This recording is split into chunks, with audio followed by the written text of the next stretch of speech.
আমার ভাইয়েরা, একটু কান লাগান, মনোযোগ দিয়ে শোনার চেষ্টা করুন। মহান রব্বুল আলামিন বলছেন, বান্দা শোনো, আমি তোমার জন্য দুইটা রাস্তা খুলে রেখেছি। একটা হলো জান্নাতের রাস্তা, আরেকটা হলো জাহান্নামের রাস্তা। রাস্তা দুনিয়াতেই তোমার ঠিকঠাক করে নিতে হবে। কোন কাজ করলে বান্দা জাহান্নাম পাবে শোনো। বালা মান কাসাবা সাইয়্যাতান ওয়া আহাতাত বিহি খাতিআতুহু ফাউলাইকা আসহাবুন নার হুম ফিহা খালিদুন। জোরে বলুন আল্লাহু আকবার। বান্দা, তুমি যদি কোনো পাপ কাজ করো, পাপ তোমাকে ঘেরাও করে ফেলবে। পাপ তোমাকে চতুর্পার্শ্ব থেকে অক্টোপাসের মতো ঘেরাও করে ফেলবে। জাহান্নামের বাসিন্দা তুমি হয়ে যাবি। নফল কিছু নামাজ বাদ গেল, তাহাজ্জুদ নামাজ আমার বাদ চলে গেল, নফল রোজা আমার বাদ পড়ে গেল। প্রত্যেক মাসে 3টা করে নফল রোজা আছে, এই রোজাগুলো রেখেছেন আমার রাসূল। এই নফল রোজাটা যদি কারো জীবনে বাদও পড়ে যায়, তাহাজ্জুদ যদি জীবনে বাদও পড়ে যায়, আমি এটাকে অবহেলার চোখে দেখছি না। কিন্তু তাহাজ্জুদ পড়লাম, নফল রোজাগুলো রাখলাম, কিন্তু বড় বড় পাপের দিকে আমি চলে গেলাম, এটা আমার জন্য বুজুর্গি নয়। বরঞ্চ কিছু নফল ইবাদত চলে গেল, কিন্তু বড় বড় গুনাহ থেকে আমার জীবনকে আমি বাঁচিয়ে রাখলাম। এই গুনাহমুক্ত জীবনটা আমাকে জান্নাতের বাসিন্দা বানাইয়া দেবে। আমার ভাইয়েরা, বালা মান কাসাবা সাইয়্যাতান ওয়া আহাতাত বিহি খাতিআতুহু, পাপ করব আমি, পাপ আমাকে ঘেরাও করে ফেলবে। বান্দা যখন পাপ করে, বান্দার মধ্যে সাতটা সিমটম প্রকাশ পেয়ে যায়। 7টা সিমটম তার ভিতরে প্রকাশ পেয়ে যায়। 7টা খারাপ দিক তার মধ্যে চলে আসে যখন বান্দা পাপ করে। 1 নাম্বার হলো সে নির্লজ্জ হয়ে যায়। কি হয়ে যায় বলে? নির্লজ্জ হয়ে যায়, লজ্জা থাকে না তার মধ্যে। ইদা লাম তাস্তাহি ফাসনা মা শি'তা, যখন তোমার লজ্জা নামক এই গুণ তোমার জীবন থেকে মাইনাস হয়ে যাবে, তুমি যা ইচ্ছা তাই করতে পারবে। যখন কোনো বান্দা পাপ করে তখন কার কাছে লজ্জা বলতে কিছু থাকে না। দেখেন না আজকে মানুষের ভিতরে মেয়েদের যে চলাফেরার যে ঢকঢিল, মেয়েদের জবাব মেলামেশা, মেয়েদের যে চলাফেরা, মেয়েদের যে পোশাক আশাক, লজ্জা নাই, হায়া নাই। মেয়েরা পুরুষের পোশাক ধারণ করছে, পুরুষরা মেয়েদের পোশাক ধারণ করছে। আমরা এটাই জানি, এই দুনিয়াতে আল্লাহ রাব্বুল আলামিন নারী এবং পুরুষ সৃষ্টি করেছেন, পুরুষ এবং নারী সৃষ্টি করেছেন। আজকে জোর করে আরেকটা শ্রেণী তৈরি করা হচ্ছে, তার নাম হলো ট্রান্সজেন্ডার। ট্রান্সজেন্ডার, সমকামিতা, এই বিষয়গুলোকে আজকে প্রমোট করা হচ্ছে, এই বিষয়গুলোকে সামনে ফরওয়ার্ডে নিয়ে আসা হচ্ছে। আমার বন্ধুগণ, ট্রান্সজেন্ডার হলো জোর করে পুরুষ থেকে মহিলা হয়ে যাওয়ার ভান করা, আবার অথবা মহিলা থেকে পুরুষ হয়ে যাওয়ার ভান করা। আমার বন্ধুগণ, এই যে বিকৃত আচরণ, ন্যাচারাল যে দিক আল্লাহ তাআলা রেখে দিয়েছেন, শরীফ থেকে শরীফা হওয়ার যে সমস্ত কালচারগুলো পশ্চিমাদের মধ্যে থেকে এগুলো চাপিয়ে দেওয়ার জন্য জোর চেষ্টা চালানো হচ্ছে। আমার বন্ধুগণ, আমার দেশেও সেই ইউরোপ আমেরিকার কিছু ধ্বজা ধরি আছে না নাই? আসতে বলবেন না, আছে না নাই? আমার প্রশ্ন হলো, শরীফের যদি শরীফা হতে মন চায়, সে শরীফা হয়ে গেল না হয়, ঠিক আছে, কিন্তু বাপ যখন মারা যাবে, বাবার সম্পত্তি কি শরীফ হয়ে নেবে না শরীফা হয়ে নেবে? ঠিক আছে না? প্রশ্ন কিন্তু এই জায়গায়। অথচ আল্লাহ রাব্বুল আলামিন বলছেন কি, ইন্না খালাকনাকুম মিন যাকারিন ওয়া উনসা ওয়া জাআলনাকুম শুউবান ওয়া ক্বাবাইলা লিতাআরাফু ইন্না আকরামাকুম ইনদাল্লাহি আতকাকুম। আমি তোমাদেরকে এক পুরুষ এবং এক নারী থেকে সৃষ্টি করেছি, বিভিন্ন গোত্রে গোত্রে ভাগ করে দিয়েছি, ভাষা দিয়েছি, বর্ণ দিয়েছি ভিন্ন ভিন্ন, যেন তোমরা একে অপরকে চিনতে পারো। তোমাদের মধ্যে সেই বান্দাই সবচেয়ে আমার কাছে দামি, যে বান্দা আমি আল্লাহ আমাকে সবচাইতে বেশি ভয় করে। জোরে বলি সুবহানাল্লাহ। আমার কথা কি বোঝা যায়? সবাই বুঝতে পারছেন তো? আমি তো আপনার ভাষা সব বুঝি না, তবে গালি দিলে টের পাই, গালি দিলে টের পাই। আমার বন্ধুগণ, যখন কোনো বান্দা পাপ করে তখন তার মধ্যে 7টা নিকৃষ্ট জিনিস চলে আসে। 1 নাম্বার বেহায়া হয়। কি হয় সে? বেহায়া। আজকে সমকামিতার মতো সেম সেক্স, হোমোসেক্সকে প্রমোট করা হচ্ছে। পুরুষ পুরুষে বিয়া, নারী নারীতে আসক্ত হওয়া, যা 5000 বছরের ঘৃণ্য ইতিহাস পুনরাবৃত্তি করার চেষ্টা করা হচ্ছে। ইউরোপ আমেরিকার মতো দেশগুলোতে সংসদ আইন আকারে সমকামিতার আইনকে পাশ করার ষড়যন্ত্র করা হচ্ছে। কিছু কিছু দেশে পাশও হয়েছে। অথচ ইউরোপের, ইংল্যান্ডের প্রেজেন্ট প্রাইম মিনিস্টার, ভারতীয় বংশোদ্ভূত ঋষি সুনাক, তিনি তার স্ট্যাটাসে তিনি বলেছেন, একজন অন্য ধর্মের লোক হওয়ার পরও বলেছেন, a man is a man, a woman is a woman, that's just a common sense. একটা পুরুষ একটা পুরুষ, একটা নারী একটা নারী, এটা বোঝার জন্য কিচ্ছু লাগে না, একটা সাধারণ সেন্সই যথেষ্ট। আপনার বাবা যদি সমকামী হতেন, আপনার বাবা যদি ট্রান্সজেন্ডার আসক্ত হতেন, আপনাদের সন্তান হয়ে পৃথিবীর জমিনে আসতে পারতেন না। কি ঠিক কিনা বলে? যেটা সৃষ্টির বিরুদ্ধ কাজ, যেটা প্রকৃতি বিরুদ্ধ কাজ, যেটা আল্লাহর সৃষ্টির নির্দিষ্ট ধারাবাহিকতার বিপরীত স্রোতে আসা, এগুলোকে মুসলমান কখনো গ্রহণ করতে পারে? আসতে বলবেন না, পারে? শুধু আপনি আমার কথাগুলো শুনছেন না, প্রযুক্তির কল্যাণে এই কথাগুলো কিন্তু গোটা দুনিয়া চলে যায়। আমাকে দুনিয়ার মুসলমানকে সামনে রেখে আমার কথাগুলো বলতে হচ্ছে। এখন বাংলাদেশের সবচেয়ে বড় ইস্যু হয়ে গেছে ট্রান্সজেন্ডারকে নিয়ে। চিন্তা করেন কি বিকৃত আচরণগুলো আজকে সমাজে প্রমোট করা হচ্ছে। আমার বন্ধুগণ, একটু কান লাগাবেন, মনোযোগ দিয়ে শুনবেন। এই যে পাপ কাজগুলো সমাজে আজকে বৃদ্ধি পেয়ে যাচ্ছে, পাপের পরিমাণটা বাড়তেছে। এই পাপের পরিমাণ যত বাড়বে, গজবের পরিমাণ তত, আজকে কোন গজবের পরিমাণ তত বাড়বে। আজকে গজবের পরিমাণ কম না বেশি? আগে হতো বছরে বছরে 2-1 বার ভূমিকম্প, এখন হয় মাসে মাসে ভূমিকম্প। আমার বন্ধুগণ, অতি বৃষ্টি অনাবৃষ্টি, এইরকম গজবগুলো আমরা লক্ষ্য করছি, সব কিছু আমরা এলোমেলো দেখতে পেতেছি। আমার বন্ধুগণ, এই সমস্ত কিছুকে গজব থেকে বাঁচার জন্য আল্লাহ রাব্বুল আলামিন বলছেন, বান্দা পাপ কাজগুলো তুই ছেড়ে দে। তুই যদি আজকে পাপ কাজ ছেড়ে দিয়ে দুনিয়াতে যদি চলতে পারিস, আমি তোর জন্য জান্নাত রেখে দিয়েছি। জোরে বলি সুবহানাল্লাহ। পাপ কাজ করলে পরে তার মধ্যে 7টা জঘন্য জিনিস চলে আসে। নাম্বার 1 হলো নির্লজ্জ, সে বেহায়া হয়ে যায়, তার মধ্যে কোনো হায়া থাকে না। নাম্বার 2 হলো তার সৌন্দর্য নষ্ট হয়ে যায়, তার চেহারার যে সৌন্দর্য, এই সৌন্দর্য সে নষ্ট করে ফেলে। পাপের মধ্য দিয়ে সৌন্দর্য তার থাকে না। যেমন ধরুন, একটা মানুষ বিড়ি খায় না, আর একজন মানুষ বিড়ি খায়, বোঝা যায় কি যায় না? আসতে বলে, বোঝা যায় কি যায় না? বোঝা যায়। পাপ কাজ করেছে, পাপের চিত্র তার চেহারায় ফুটে ওঠে। যে বিড়ি খায় তার ঠোঁটটা কি হয়? কালো হয়ে যায়। চেহারা দেখলেই বোঝা যায় এটা বিড়ি খোর। কি খোর? রাগ করতেছেন নাকি আপনারা? আচ্ছা, তাহলে পাপ করলাম, পাপ আমাকে ঘেরাও করে ফেলে দিয়েছে।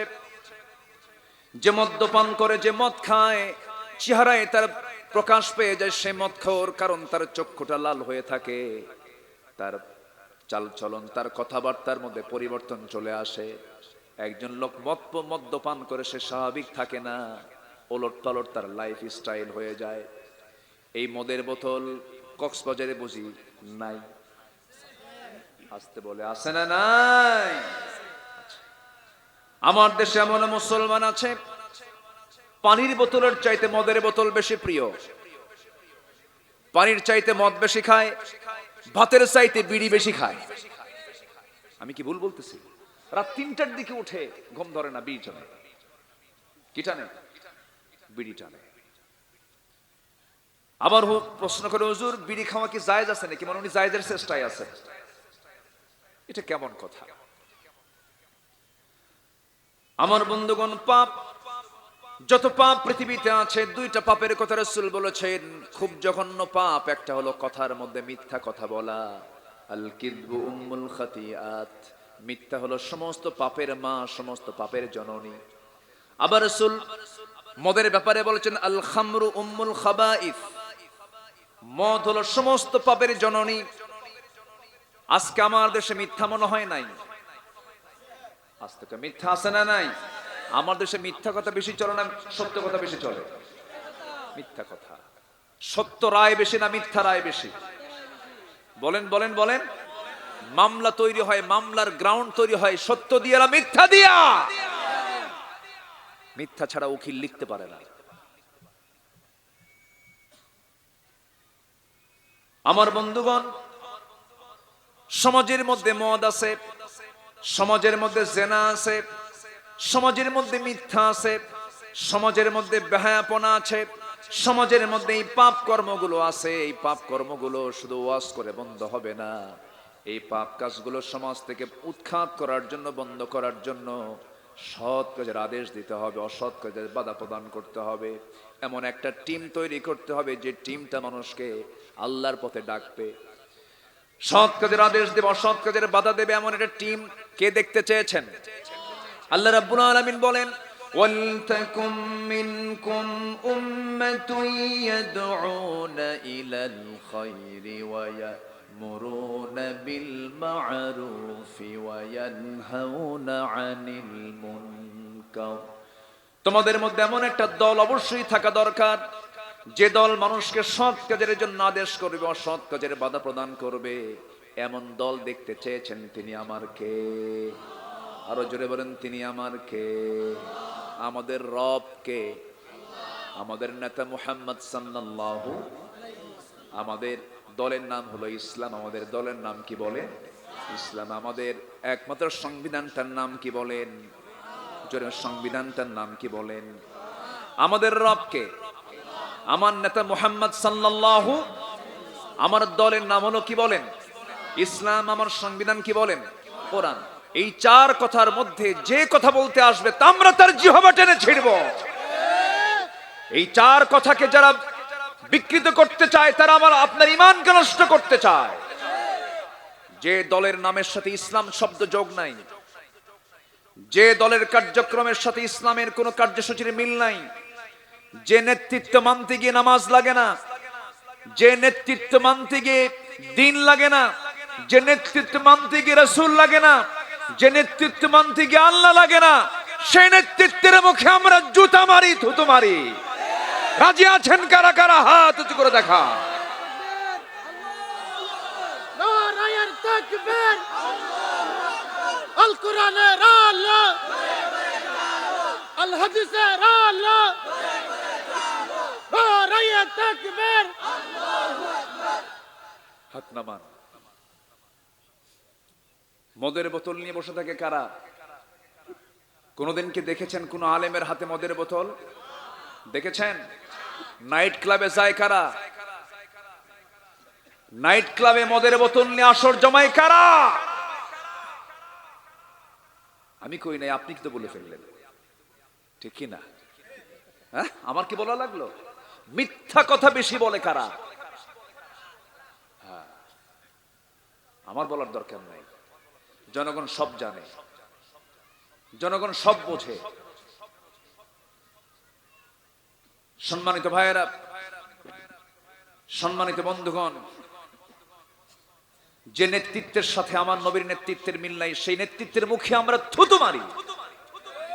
আমরা মানব না ওই সমস্ত নেতৃত্ব। জোরে বলি ইনশাআল্লাহ, জোরে বলি ইনশাআল্লাহ। যুবক সতর্ক হয়ে যাও। সেই নেতাকে নেতা মনে করো না, যে নেতা তোমার হাতে ইয়াবা তুলে দেবে, মদের বোতল তুলে দেবে, জেনার জন্য নারী তুলে দেবে, ও তোমাকে জাহান্নামে নিয়ে যেতে চায়।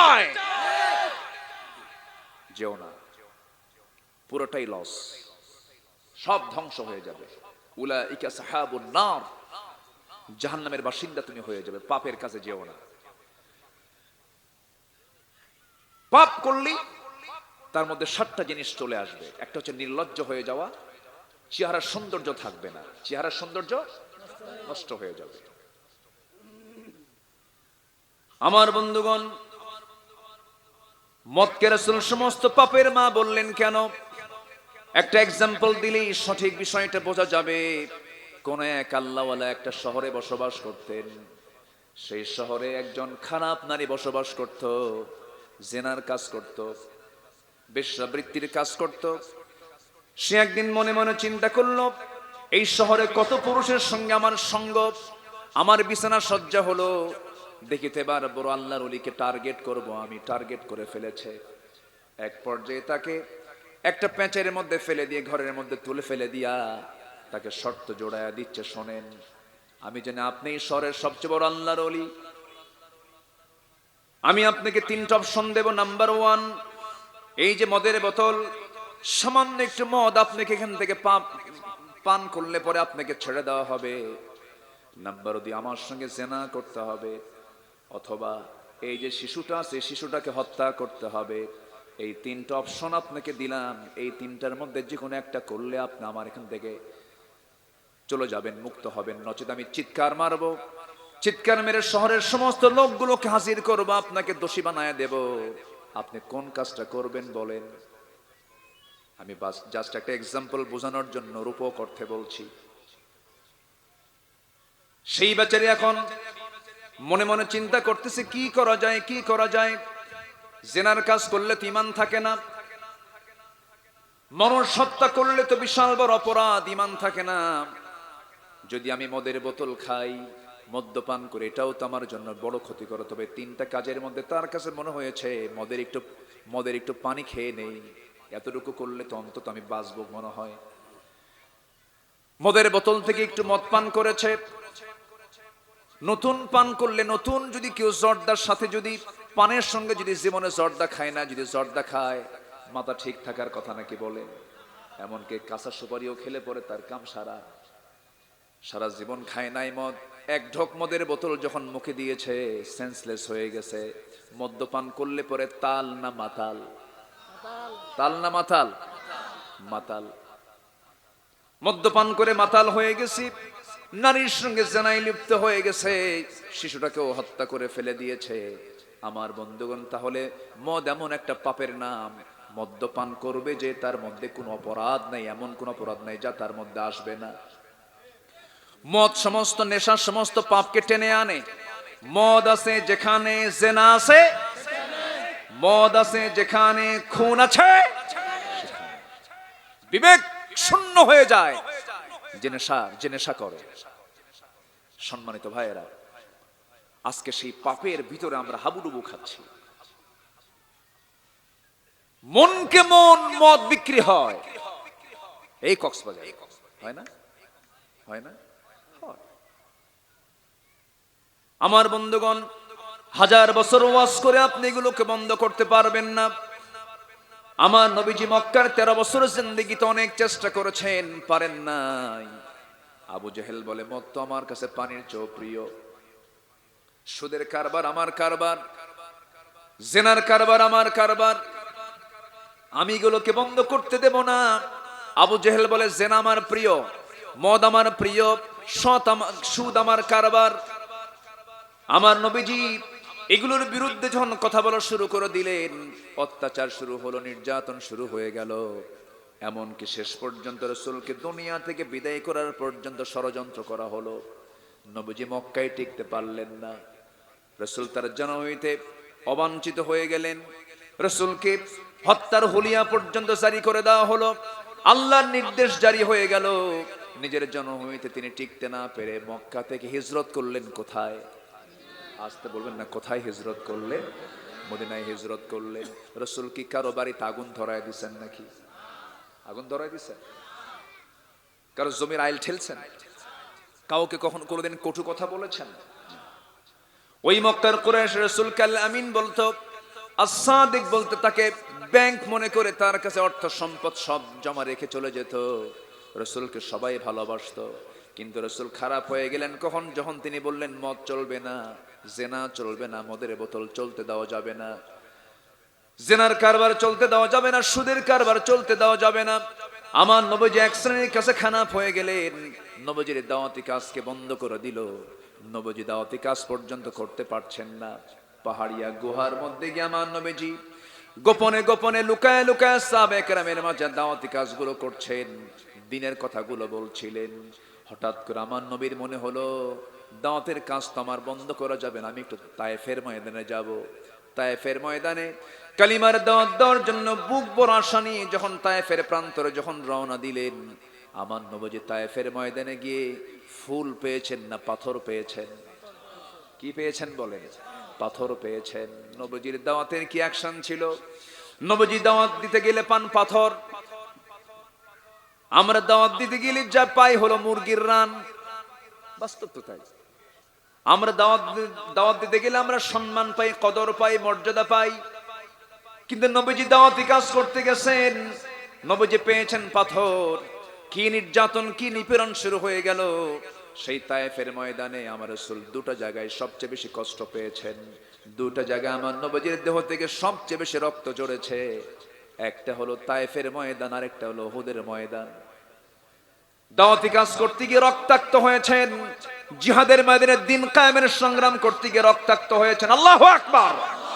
আমিও যদি সেই নবীজির অনুসৃত পন্থায় দাওয়াতি কাজ করতে যাই, হকের কথা বলতে যাই, আমারও রক্ত ঝরবে দুনিয়াতে জমিনে আল্লাহর, ঠিক কিনা? সম্মানিত ভাইয়েরা, আমার দেশে বহু আলেম আছে, সরকারি খরচে কেউ হজে যায়, আবার কেউ সরকারি খরচে জেলখানার খাবার খায়। আমি গত 5 বছর আগে আমিও ভিতরে ছিলাম। আমি বুঝি এটা কোন যন্ত্রণা, এটা কোন কষ্ট। নিরপরাধ মানুষগুলোকে যে বা যারা বিনা কারণে স্বামীর বইয়ের হক থেকে, সন্তানের হক থেকে, বাবার হক থেকে, প্রতিবেশীর হক থেকে, আত্মীয়ের হক থেকে যারা বঞ্চিত রেখেছে, আল্লাহর কসম জান্নাতের গন্ধ তারা পাবে না, পাবে না, পাবে না, ঠিক কিনা?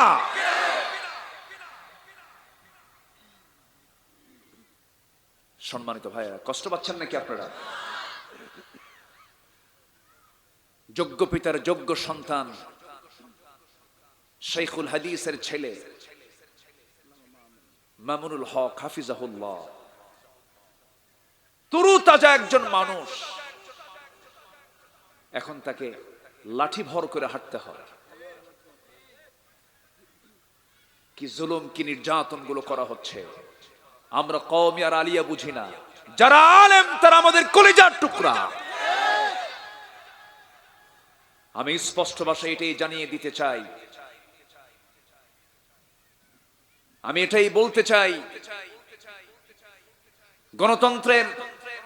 গণতান্ত্রিক রাষ্ট্রের বৈশিষ্ট্য হলো সরকার ভুল করবে, জনগণ তার ভুল ধরে দেবে, ঠিক কিনা? আলেমদের দিকে বদনজরে তাকাবেন না। আলেমদের রক্ত বড় বিষাক্ত, আলেমদের রক্ত বড় বিষাক্ত। আলেমদের ব্যাপারে আল্লাহ রাসূল নিজে বলেছেন, আলেমরা হচ্ছে আমি নবী আমার ওয়ারিস। যেরকম সুবহানাল্লাহ। আমার দেশে এখন সবচেয়ে বড় আসামি কারা হয়ে আছে?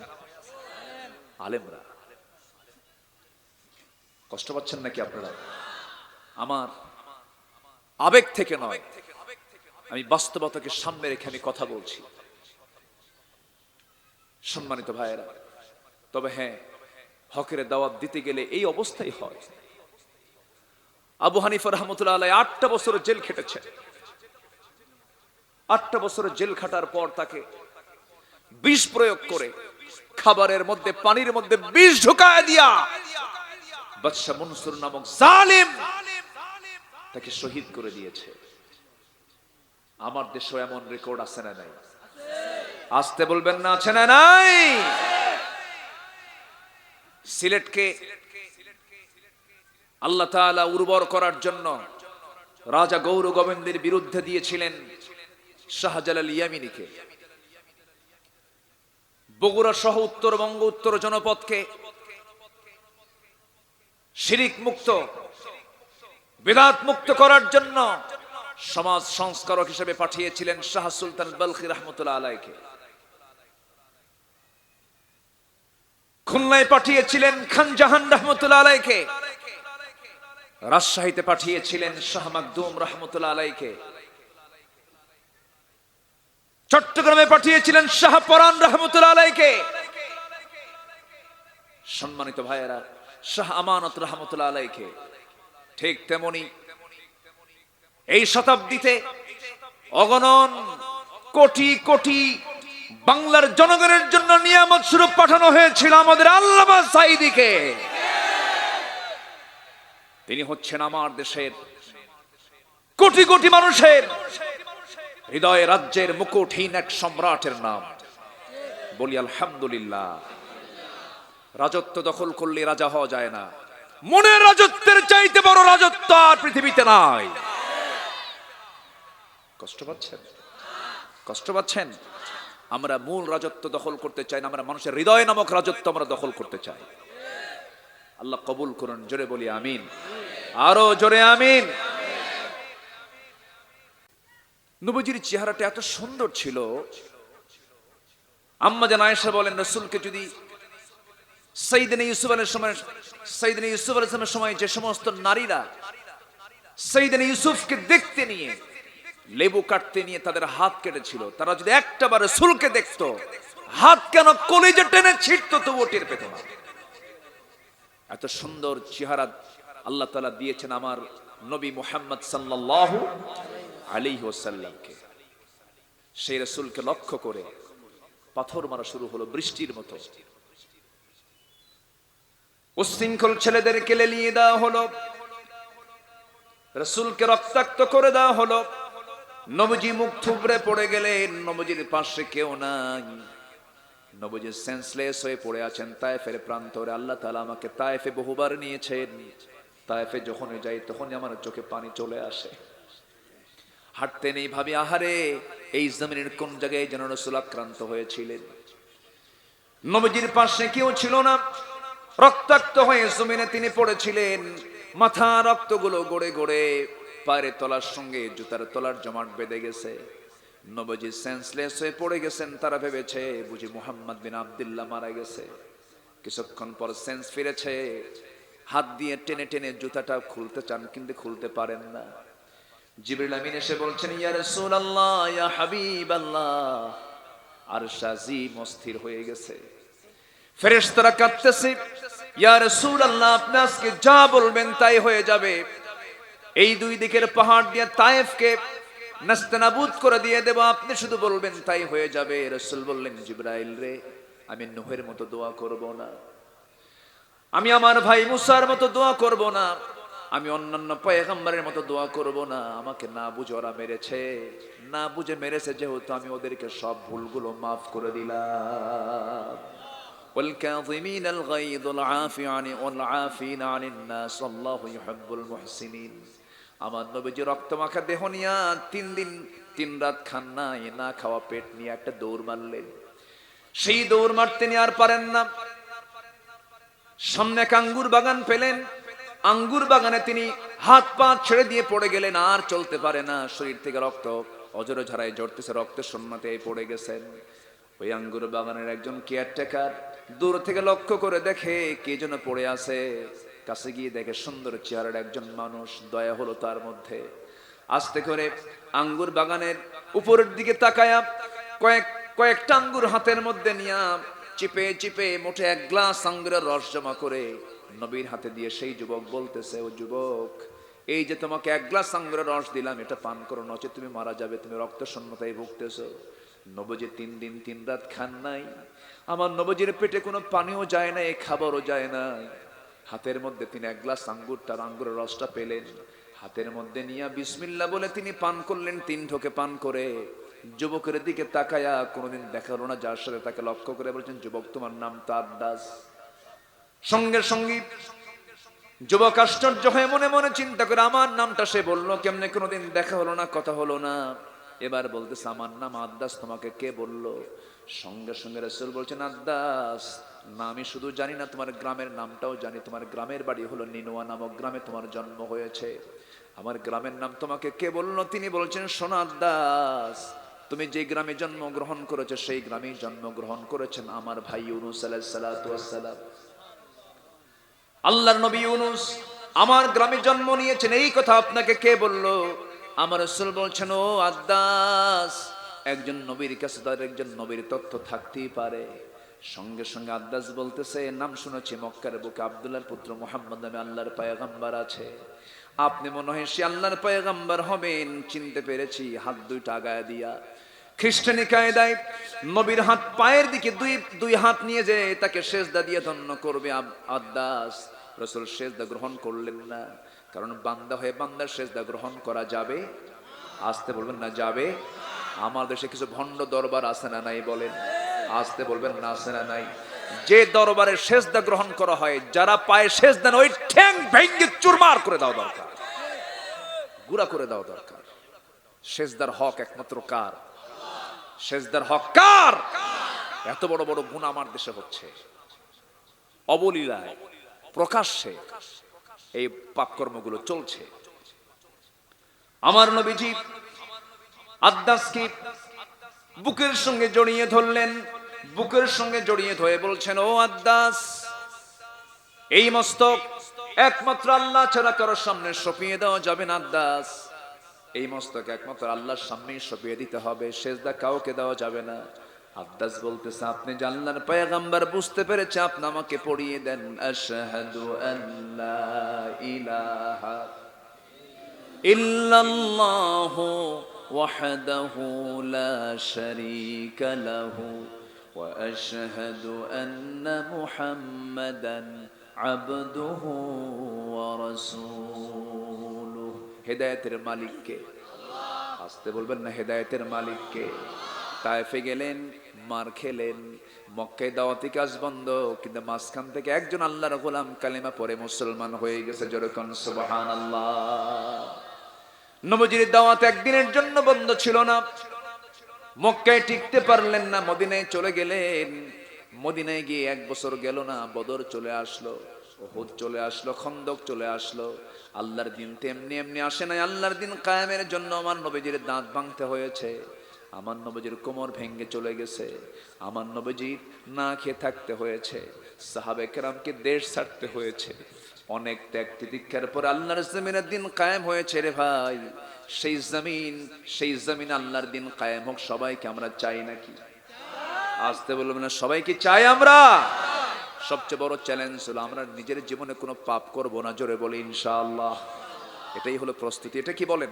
প্রস্তুতি। পাপ মুক্ত থাকবো আমরা। পাপ করলে 7টা জিনিস তার মধ্যে চলে আসবে, 7টা নেগেটিভ সাইড তার মধ্যে চলে আসবে। 2টা বলে দিয়েছি। 1 নম্বর হলো সে নির্লজ্জ হয়ে যাবে, নাম্বার 2 হলো তার সৌন্দর্য, চেহারার সৌন্দর্য নষ্ট হয়ে যাবে, নাম্বার 3 সে রোগাক্রান্ত হয়ে পড়বে। যখন সে পাপ কাজ বেশি করবে তার রোগ ভিতরে চলে আসবে। আজকের সমাজে চিকিৎসা কম না চিকিৎসা বেশি? বেশি রোগও বেশি, হসপিটালও বেশি। এটা তো ভালো লক্ষণ নয়। নিরোগ থাকা, রোগ মুক্ত থাকাই তো বরকতের ব্যাপার ছিল। কিন্তু আজকে সমাজে পাপের পরিমাণ বেশি হওয়ার কারণে নতুন নতুন রোগ চলে আসতেছে। নতুন নতুন রোগগুলো যা আমরা জীবনে নাম শুনি নাই, সেই সমস্ত পাপ কাজগুলো করার কারণে রোগগুলো চলে আসতেছে। আল্লাহ বলছেন বালা মান কাসাবা সাইয়্যাতান ওয়া হাতাত বিহি খাতিয়াতুহু, পাপ করবে, পাপ তোমাকে ঘেরাও করে ফেলবে, তুমি রোগী হয়ে যাবে, সৌন্দর্য নষ্ট হয়ে যাবে, নির্লজ্জ হয়ে যাবে। নাম্বার 4, রিজিকটা বরকত শূন্য হয়ে যাবে। রিজিক কি শূন্য হবে? বরকত শূন্য হয়ে যাবে।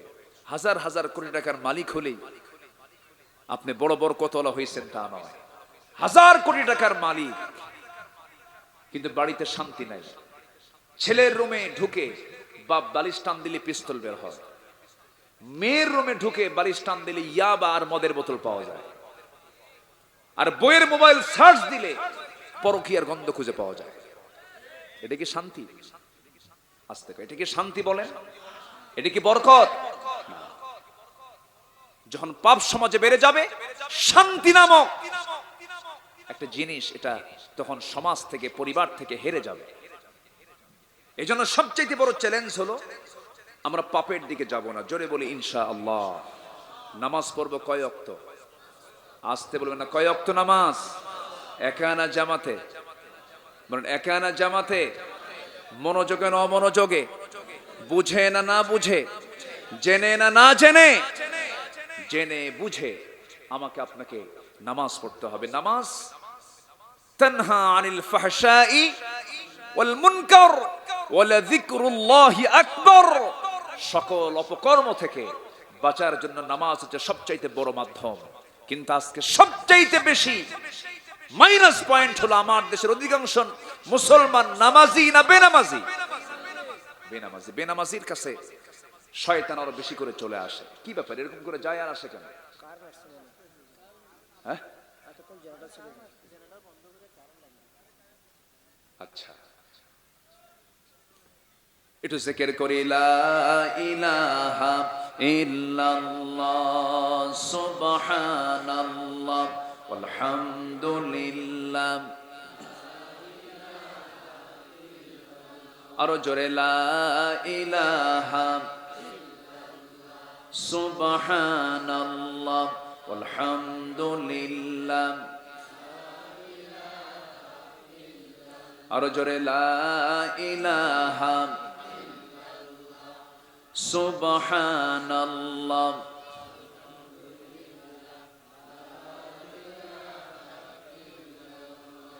লা ইলাহা ইল্লাল্লাহ মুহাম্মাদুর রাসূলুল্লাহ সাল্লাল্লাহু আলাইহি ওয়াসাল্লাম। আমি খুবই আনন্দিত যে এত দ্রুত আপনারা মাহফিলে চলে আসছেন। আমার মনে হচ্ছে একটা আদর্শ মাহফিলের এক নম্বর বৈশিষ্ট্য হলো মাহফিলটা দ্রুত শুরু হবে, দ্রুত শেষ হয়ে যাবে। আমার দেশে কিন্তু একটা কালচার আছে, বেশি রাত না হলে ওয়াজ জমে না। এটা ভুল। যেই কাজে ফজর নামাজ কাজার সম্ভাবনা থাকে সেই কাজে কি যাওয়া উচিত না। মাহফিল শুরু হয়েছে সুন্দর সময় দিয়ে বলি আলহামদুলিল্লাহ। আমি চাইছিলাম কমিটিকে যে আমাকে আরো আগে উঠায় দেন। এশার নামাজ আলোচনার শেষে একসঙ্গে হবে, আমি এটা চেয়েছিলাম। কিন্তু যাই হোক, এই কালচার যেহেতু এলাকায় ছিল না, শুরু হলো প্রথম মাহফিল। আগামী থেকে মাহফিল আমরা এই টাইমে শুরু করব। জোরে বলি ইনশাআল্লাহ, জোরে বলি ইনশাআল্লাহ। তাহলে পাপ মানুষকে 7টা খারাপ কাজের দিকে নিয়ে যায়। কয়টা খারাপ কাজের দিকে নিয়ে যায়? 7টা। একটা হচ্ছে তাকে নির্লজ্জ বানিয়ে ফেলে, সৌন্দর্য তার হারিয়ে যায়, রোগাক্রান্ত হয়ে পড়ে, রিজিক বরকত শূন্য হয়ে যায়, রিজিকে কোনো বরকত থাকে না। আমার ভাইয়েরা, 1000 কোটি টাকার মালিক খেতে পারে না, আছে না? আসতে বলে আছে না? আছে না? খেতে পারে না। সকালে ডাক্তার বলে দিছে 25 গ্রাম, কি দুপুরে 20 গ্রাম, আর রাত্রে 30 গ্রাম। ঠিক আছে না? এই 1000 কোটি টাকার মালিক। আচ্ছা বলেন তো, গ্রামের লোক বেশি খায় না শহরের লোক বেশি খায়? হ্যাঁ, গ্রামের লোক। আচ্ছা, শহরের লোক বসে হলো প্লেট নিয়ে, ছোট্ট প্লেট যার তলা নাই, ফ্ল্যাট সমান ফাঁকিবাজি প্লেট, আছে না এরকম? সামান্য খায়। আর গ্রামের মানুষ কি প্লেট নিয়ে বসে? কি নিয়ে বসে? গাবলা না? গাবলা। আচ্ছা, গাবলা নিয়ে বসে। যখন খাইতে নেয় এই ছটাক মোটাক তার কোনো কুলাবেই না। যখন খাওয়া শুরু করে 1 কেজি ভাত খাওয়ার পর বলে খাইছো কেমন? আরো 1 কেজি হলে ভালো হয়। আমি কি ভুল বলতেছি? এটার নাম রিজিক। অর্থ হলেই সবকিছু হয় না। আল্লাহ তাআলা বরকত যাকে দেন সেই বরকত পায়। বরকত সেই পায় যে নিজের জীবনকে পাপ মুক্ত রাখতে পারে। বলি আলহামদুলিল্লাহ। আমরা কোনো হারাম কাজে যাব না, জোরে বলি ইনশাআল্লাহ। হারাম কিছু খাবো না, জোরে বলি ইনশাআল্লাহ।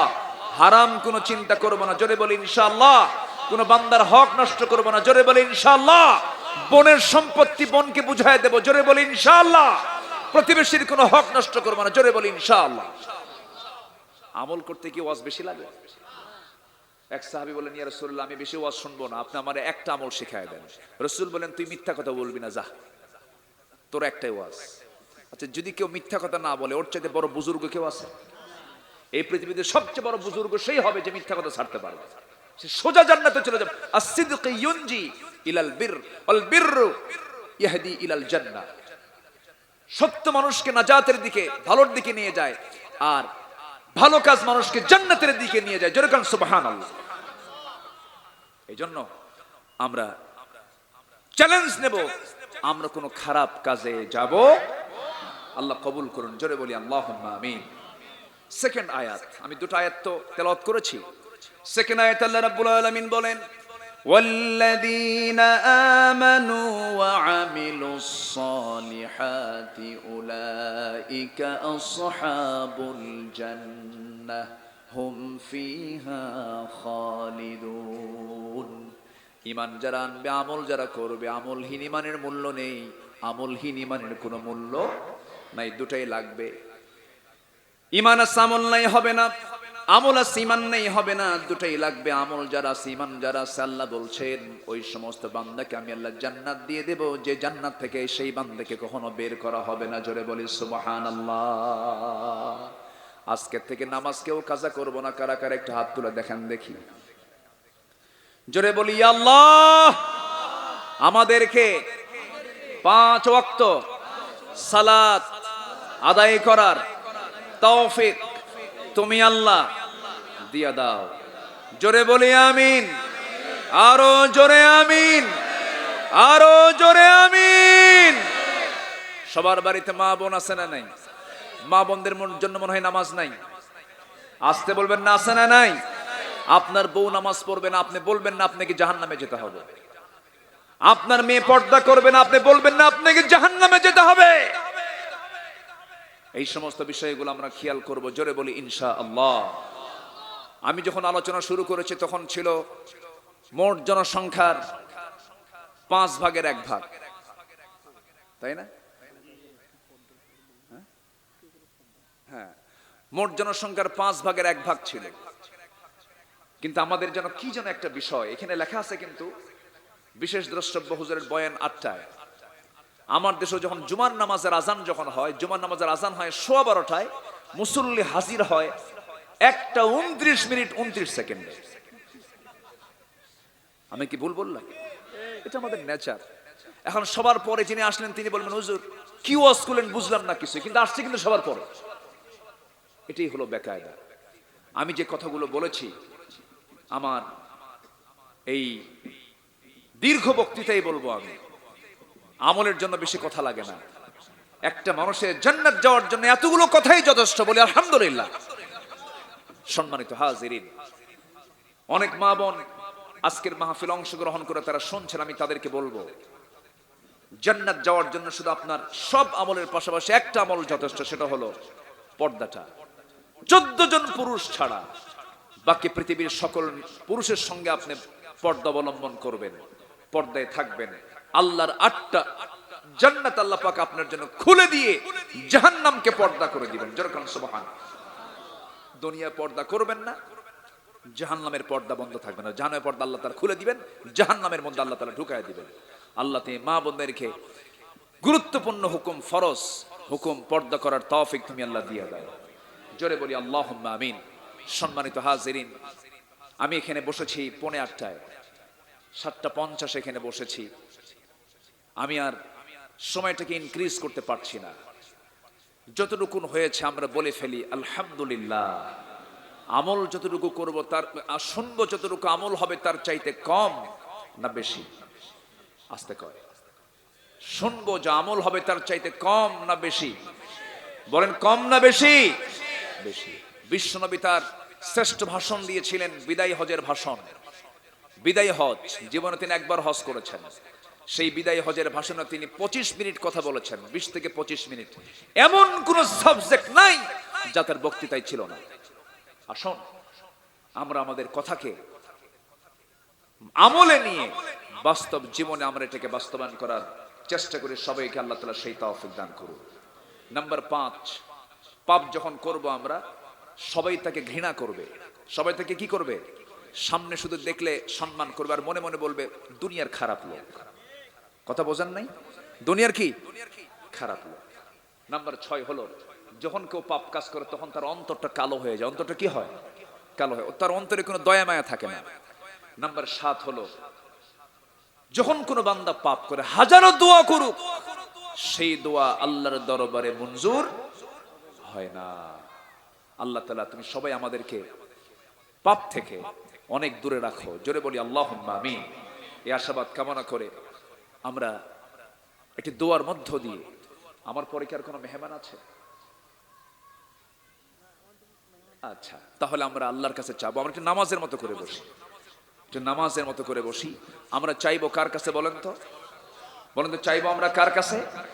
আল্লাহর কাছে। সবাই বলি সুবহানাকাল্লাহুম্মা ওয়া বিহামদিকা আশহাদু আল্লা ইলাহা ইল্লা আনতা আস্তাগফিরুকা ওয়া আতুবু ইলাইকা। চিৎকার মেরে বলি ইয়া আল্লাহ, আমার জীবনের সগীরা কবিরা, ছোট বড় সব গুনাহ তুমি আল্লাহ মাফ করে দাও। জোরে বলুন ইয়া রাব্বাল আলামিন। সম্মানিত হাজিরিন, মাহফিল এটা প্রথম শুরু হলো, আগামীতে আবার হোক। সবাই চান না ইনশাআল্লাহ? সবাই চান তো? আল্লাহ কবুল করুন। জোরে বলি আমিন।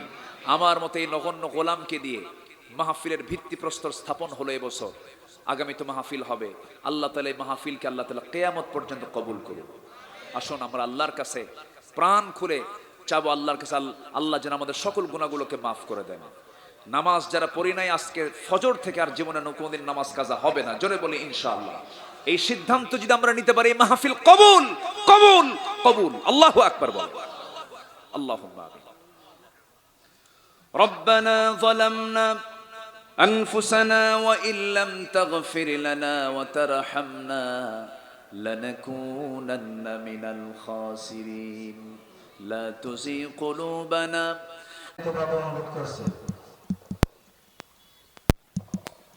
السلام عليكم ورحمة الله وبركاته.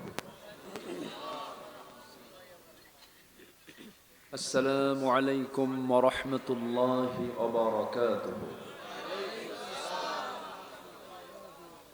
إن الحمد لله الأكرم الذي خلق الإنسان وكرم وعلمه من البيان ما لم يعلم. فسبحان الذي لا يحصى امتنانه باللسان ولا بالقلم. نشهد أن لا إله إلا الله وحده لا شريك له. ونشهد أن سيدنا وحبيبنا ومولانا محمدا عبده ورسوله الذي أرسله بالحق بشيرا ونذيرا وداعيا إلى الله بإذنه وسراجا منيرا. فقد قال الله تعالى في كلامه المجيد وفرقانه الحميد.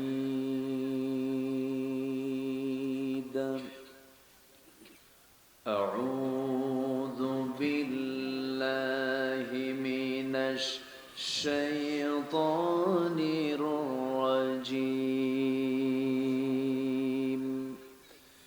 بسم الله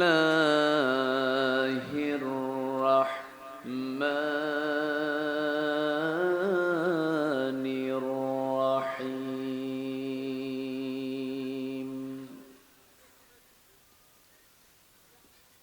بلى من كسب سيئة وأحاطت به خطيئته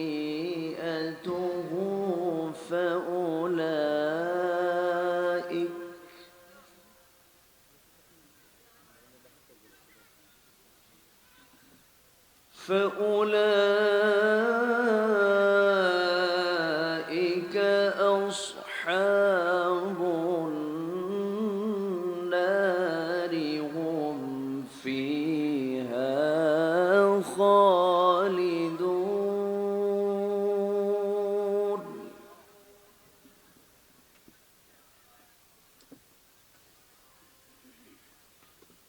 والذين آمنوا وعملوا الصالحات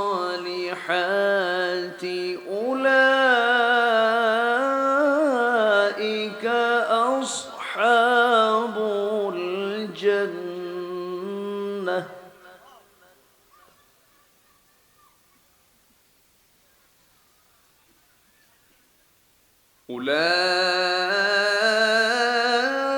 أولئك أصحاب الجنة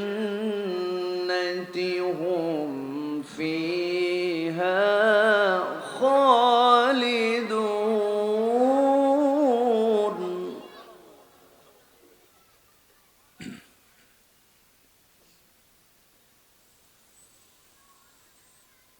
الله أكبر بسم الله الرحمن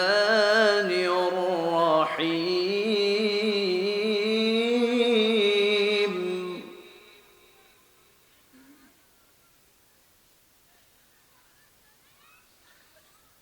إن الله وملائكته يصلون على النبي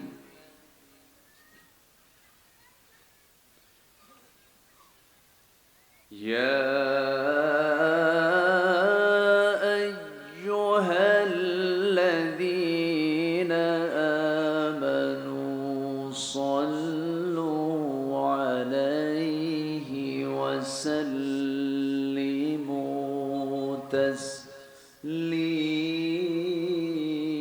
تسليما اللهم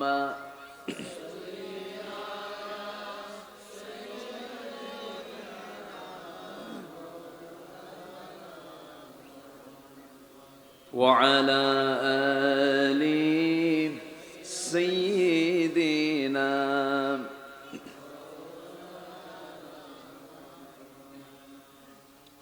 যে মানুষ মানুষের বেদনায় কেঁদেছিলেন জীবন মদিনায়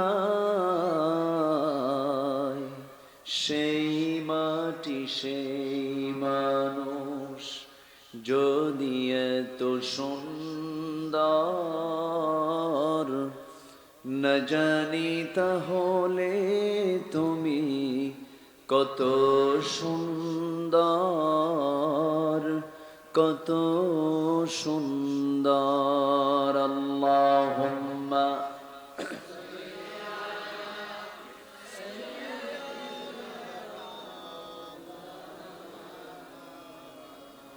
وعلى آل سيدنا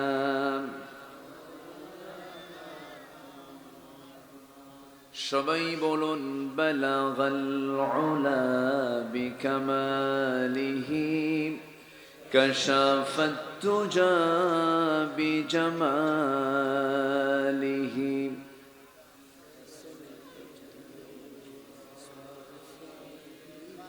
সাল্লু আরবের বুকে মক্কার পরে যেথায় মা আমিনার ঘর খোদার রহমতে কৌসার হয়ে ঝরছে বারংবার বালাগাল উলা كشف الدجى بجماله حسنت جميع خصاله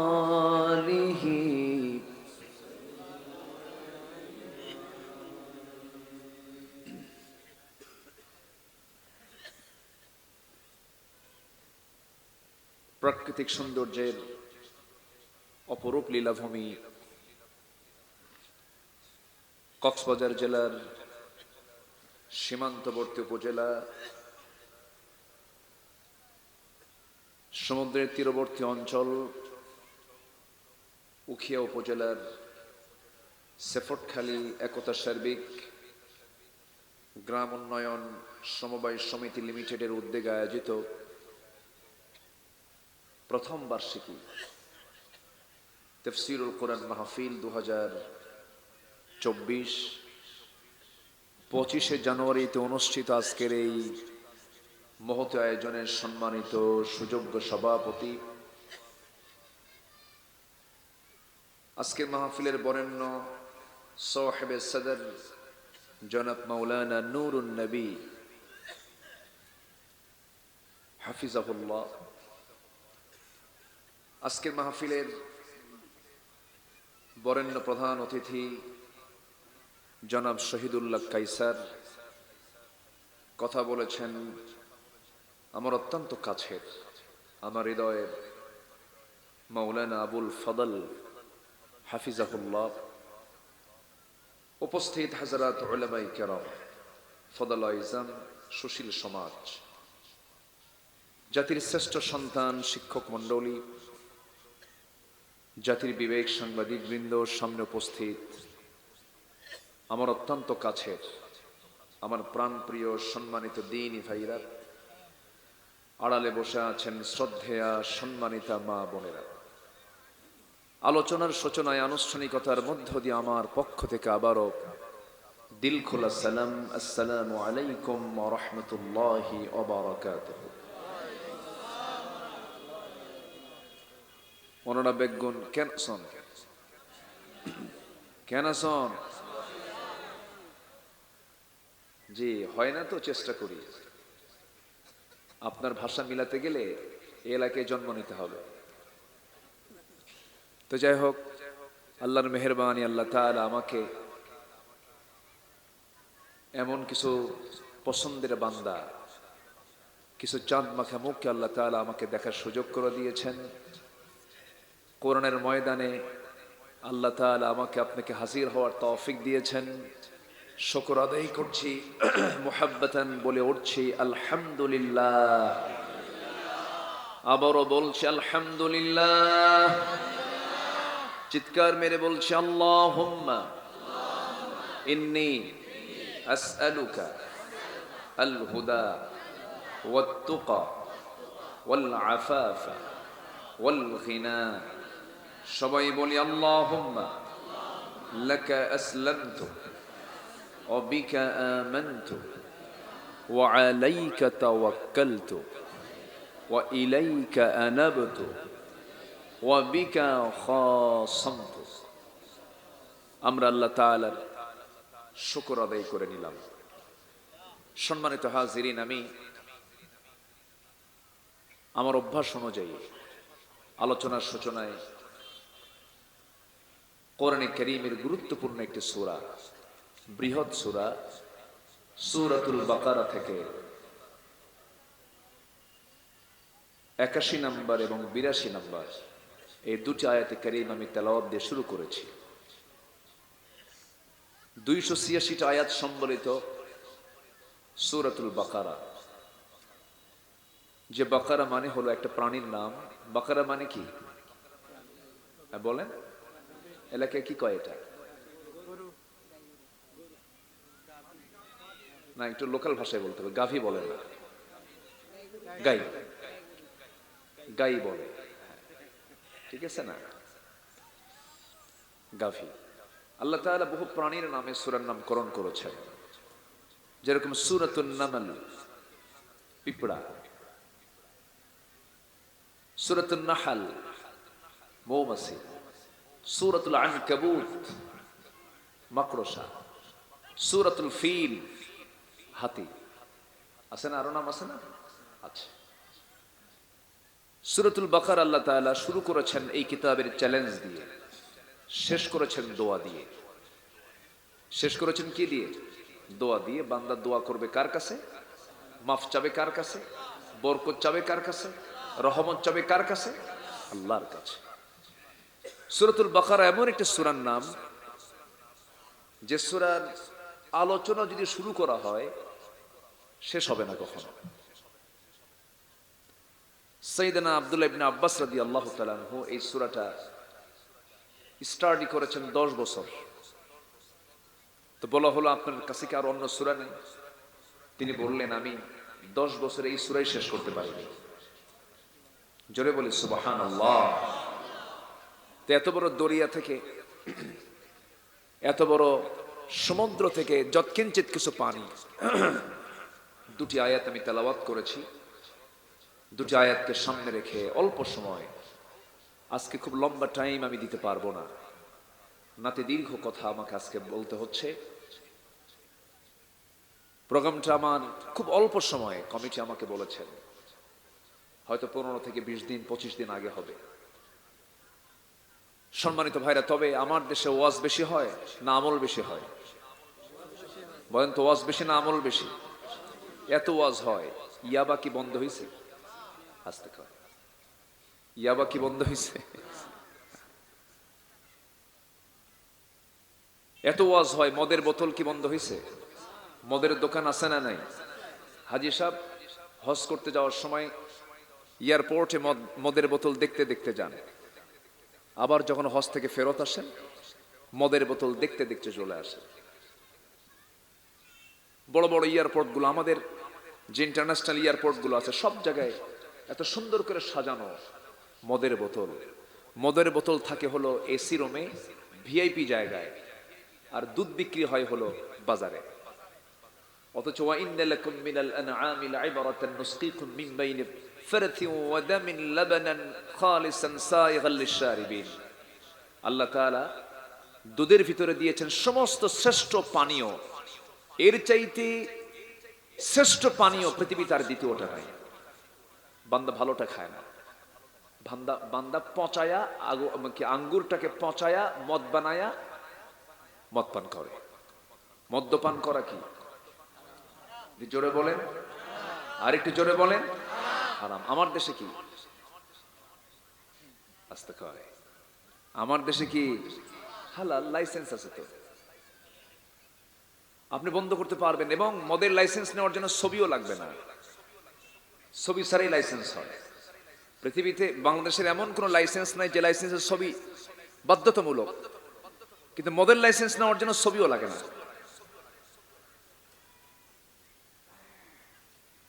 সম্মানিত ভাইয়েরা, আমার দেশে জেনার লাইসেন্স আছে, বেশ্যাবৃত্তির লাইসেন্স আছে। একটা নারী তার গলায় ঝুলায় রাখবে যৌনকর্মী, I am a sex worker, বৈধ হালাল এদেশে। কিন্তু এগুলোকে হারাম করেছেন কে? আসতে বলবেন না কে? আল্লাহ তাআলা। সম্মানিত ভাইয়েরা, পৃথিবীতে দুটো কাজ করার সুযোগ আল্লাহ তাআলা বান্দাকে দিয়েছেন। বিবেক, বুদ্ধি, ভালো মন্দ বোঝার ক্ষমতা, কর্মের স্বাধীনতা আল্লাহ তাআলা বান্দাকে দিয়েছেন। দুটো কাজ করার যোগ্যতা আল্লাহ বান্দাকে দিয়েছেন। সে ইচ্ছা করলে ভালো কাজও করতে পারে, ইচ্ছা করলে সে খারাপ কাজও করতে পারে। এই স্বাধীনতা বান্দাকে কে দিয়েছেন? আসতে বলবেন না কে দিয়েছেন? আমরা পৃথিবীতে এসেছি খারাপ কাজের জন্য না ভালো কাজের জন্য? ভালো কাজের জন্য। আল্লাহ রাব্বুল আলামিন বলেন, হুয়াল্লাযী খালাকাল মাউতা ওয়াল হায়াতা লিয়াবলুয়াকুম আইয়ুকুম আহসানু আমালান ওয়া হুয়াল আজিজুল গফুর। তিনি সেই মহান সত্তা যিনি মৃত্যু এবং জীবন সৃষ্টি করেছেন যেন তিনি বুঝে নিতে পারেন তোমাদের মধ্যে কোন কোন বান্দাগুলো নেক আমল করে যেতে পারে, ভালো আমল করে যেতে পারে। আমরা দুনিয়াতে এসেছি খারাপ কাজের জন্য না ভালো কাজের জন্য? বলেন, কি কাজের জন্য? বলেন, ভালো কাজের জন্য। কিন্তু দুঃখজনক হলো সত্য, আমার দেশে, আমাদের সমাজে ভালো কাজের পরিমাণ বেশি না খারাপ কাজের পরিমাণ বেশি? বলেন, ভালো কাজের না খারাপ কাজের? খারাপ কাজের পরিমাণটাই বেশি। আমার বন্ধুগণ, আমি যেখান থেকে তেলাওয়াত করেছি, আল্লাহ পাক এখানে বান্দাকে দুইটা রাস্তা দেখিয়ে দিয়েছেন। একটা রাস্তা হলো জান্নাতের রাস্তা, হলো জাহান্নামের রাস্তা। যে কাজ করলে বান্দা তুমি জাহান্নামে চলে যাবে, যে অপকর্ম করলে যে অপকর্মগুলো করলে তুমি জাহান্নামে চলে যাবে, যে ভালো কাজগুলো করলে তুমি জান্নাত পেয়ে যাবে, আল্লাহ এই বিষয়টা এখানে ক্লিয়ার করে দিয়েছেন। সূরার নাম কি বলেন? বলেন সূরাতুল বাকারা। লাইট বন্ধ হলো কেন? এরকম করছে কেন লাইট? বিদ্যুৎ চলে গেছে? ও আচ্ছা, স্মার্ট। ঠিক আছে না, আমরা অনেক স্মার্ট হয়েছি। আমার মনে হয় বিদ্যুৎ চলে যাওয়ার দিক থেকে, আসা যাওয়া করার দিক থেকে টপ লিস্টেড দেশ যেটা হবে সেটাই হবে বাংলাদেশ। আমরা অনেক এগিয়ে গিয়েছি। আমরা দেখেন না, এখন এই তো 10-15 বছর ধরে গান বাজনাই স্টেজে শিল্পীরা গায়। আমরা মোটামুটি 10-15 বছর যাবৎ পার্লামেন্টও আমরা গান শুনি, তাই না? হ্যাঁ। তবে যে মূল শিল্পী সে আবার এবার আউট হয়ে গেছে, ওর খবর নাই। বুঝতেছেন কি আমার কথা? নাই। সম্মানিত ভাইয়েরা, সম্মানিত বন্ধুগণ, একটা আদর্শ সমাজের বৈশিষ্ট্য হলো, আদর্শ সমাজে পাপ বেশি হবে না ভালো আমল বেশি হবে? বলেন তো সবাই। পাপের পরিমাণ বেশি থাকবে না নেকের পরিমাণ বেশি থাকবে? নেক আমলের পরিমাণটা বেশি থাকবে। পাপ থাকবে না এই কথা বলা যাবে না। পাপ থাকবে, গুনাহ থাকবে, কিন্তু গুনার পরিমাণটা হবে কম, সওয়াবের পরিমাণটা হবে বেশি। কিন্তু আজকের সমাজে আমরা যা দেখতে পাচ্ছি, ভালো কাজের পরিমাণ বেশি না পাপ কাজের পরিমাণটা বেশি? আচ্ছা, কোন কাজ করা সহজ? ভালো কাজ করা সহজ না পাপ কাজ করা সহজ? বিয়ে করলে দোষ, বিয়ে করলে কি দোষ, আর জেনা করলে এই কিছু না, এটা 100 টাকার জরিমানা। কত টাকার জরিমানা? 100 টাকার জরিমানা। বিয়ে করাকে অপরাধ মনে করা হয়, আর জেনা করাকে প্রগতি মনে করা হয়, উন্নতি মনে করা হয়। এটা ন্যাচারাল, এটা হতেই পারে। সম্মানিত ভাইয়েরা, সম্মানিত বন্ধুগণ, আমার নবীজির মূল লক্ষ্য ছিল সমাজকে গুনাহমুক্ত রাখা, পাপ মুক্ত রাখা। আমার আল্লাহ দেখতে চান সমাজে পাপের পরিমাণটা কমে যাক। আল্লাহ তাআলা আমাকে আপনাকে এই দুই কাজই করার সুযোগ দিয়েছেন। কিন্তু মন্দ কাজের সঙ্গে শয়তানের সম্পর্ক, ভালো কাজের সাথে কার সম্পর্ক? আল্লাহর সম্পর্ক।